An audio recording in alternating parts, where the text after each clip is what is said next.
Okay, we're going to look at Browning's poem, The Lost Leader.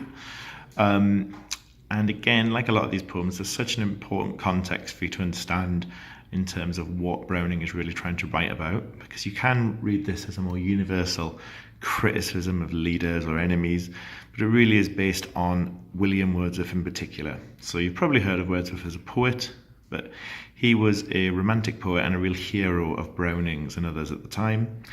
However, later in his career, he was seen as going back on some of his earlier opinions and becoming very pro-establishment, and that was a great betrayal or disappointment to other romantics and Victorian poets. So Browning is ranting, essentially, against the lost leader of William Wordsworth. The criticisms and the attack begin from the title onwards, particularly the alliteration of the L's, the lateral alliteration, draws our attention to the oxymoron, because if you lead, you need to know where you're going. So a lost leader obviously doesn't make sense, particularly when the leader is an agent noun, so it suggests that leading is all that defines that figure, and being lost, therefore, there is nothing left for them. And even the definite article of the determiner suggests that idea that it is about a particular leader. It is Wordsworth rather than anyone else.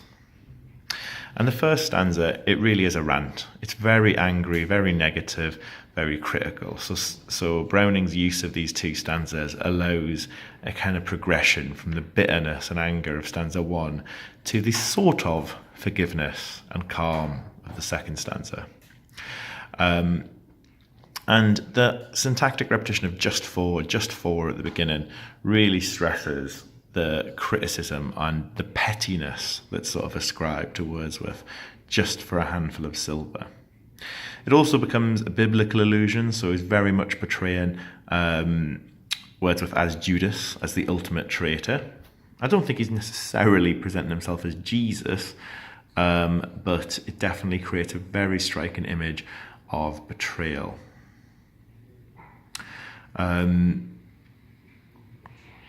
And silver, I think, is particularly important in its repetition here, because silver might seem very valuable, but silver compared to gold, implying the kind of minor nature of Wordsworth without their support, which then reduces even further to copper as the lines move down. Again, then you see the same contrast between rags and purple, and all very much focused on the past, on what things used to be like. There's other potential oxymoron in things like mild and magnificent eye, because those words are potentially clashing. There's listing of the verb phrases, loved him, followed him, honoured him. It's all very chaotic, and it suggests the kind of rage that drives this first stanza. I think Browning's argument becomes strongest in the last few lines, where we have the use of literary referencing or listing. Shakespeare was of us, Milton was for us. And these authors, these very famous literary references, are very much linked to this group pronoun us, so that we are building a sense of this not just as Browning as a speaker, but Browning speaking on behalf of a whole literary community. So Shakespeare, Milton, Burns, Shelley.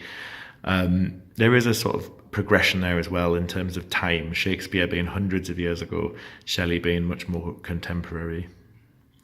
They watch from their graves, the language of death there, the noun graves, very much judgment, isn't it, on the figure of Wordsworth. And then the really dark language of slavery in that last line. He alone sinks to the rear and the slaves. It's meant to be a very degrading image for what Wordsworth is now. Then you see this much more positive tenor emerge in the second stanza. We shall march prospering. So again, there is that plural pronoun, but it's placed in the privileged position of the first word to give it sort of strength and confidence, followed by the modal verb, the verb march, the adverb prospering, all giving a sense of power. And in those lines, you see that the caesura, the medial caesura, used to separate we from him. So we shall march prospering, but not through his presence. The caesura essentially does the job of an adversative conjunction. I think the anger is still there if you look at things like that bottom line, blot out his name, blot being a very kind of messy, aggressive verb, and one that's fitting to the art of writing because it suggests sort of spilling ink to remove his name. And this last stanza sort of becomes a little bit more calm and orderly as it goes. It becomes very religious in tone, even though there's still that anger, one wrong more to man, one more insult to God. By the end, you have this image of pardoned in heaven, the first by the throne. So perhaps suggesting that the poets will never forgive him, but God will, and that kind of justice or redemption are waiting beyond death for Wordsworth.